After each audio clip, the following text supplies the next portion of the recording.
자살하면 보험금 못 받는 거 아닌가요? 아, 박대장 말은 반은 맞고 반은 틀렸어. 일단 보험회사 크게 두 가지는 아니거든. 생명보험회사, 손해보험회사.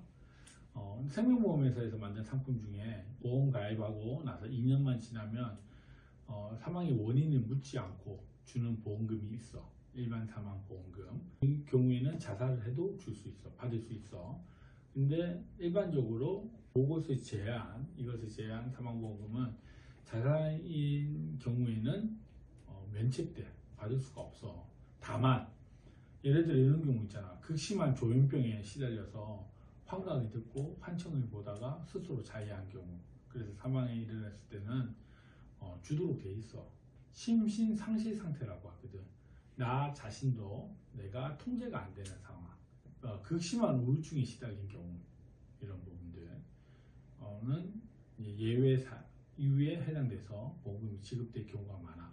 우리 법인에서 되게 많이 담당하고 있는 사건이잖아. 그지? 이 사람이 죽게 되면 경찰에서 조사가 이루어진단 말이야. 이 사람 타살인지 자살인지 여부에 대해서 조사가 이루어지는데 유족들한테 먼저 유족 조사를 먼저 해. 왜 죽었는지 아십니까? 근데 이 경찰들이 보면 타살 의혹이 없어 보이면 자살로 종결을 하고 싶어 하겠지. 그러면 유족들한테 질문을 할 때 보통 이렇게 질문해. 타살 의혹이 없고 아무리 봐도 자살인 것 같은데 혹시 이렇게 자살에 이를 만한 극단적 선택을 할 만한 특별한 이유가 있습니까? 이러면 대부분 유족들이 없는 것도 짜내서 생각을 해서 말을 한단 말이야. 근데 이게 나중에 보험금 청구에 있어서는 되게 좋지 않아. 예를 들어서 최근에 딸이 죽는다는 소리를 계속 했었습니다. 최근에 아들이 죽으려고 이상한 행동들을 계속 했었습니다. 이런 얘기를 굳이 안 해도 되는 행동들이거든. 이러면 어떻게 되겠어? 나중에 보험사에서는 봐라, 이렇게 했기 때문에 자살에 이르렀다고 하면서 보험을 안 줄란단 말이야. 박사 같은 경우에 실제로 자살을 했는지, 그 다음에 실제 실족을 해서 떨어졌는지 본 사람이 없단 말이야. 예를 들어 유서라도 남아있으면 자살로 강력하게 추정하겠지만, 유서가 없는 경우에도 유족들이 이렇게 얘기를 해버리면 경찰에서 그냥 자살로 사건 종결해버려.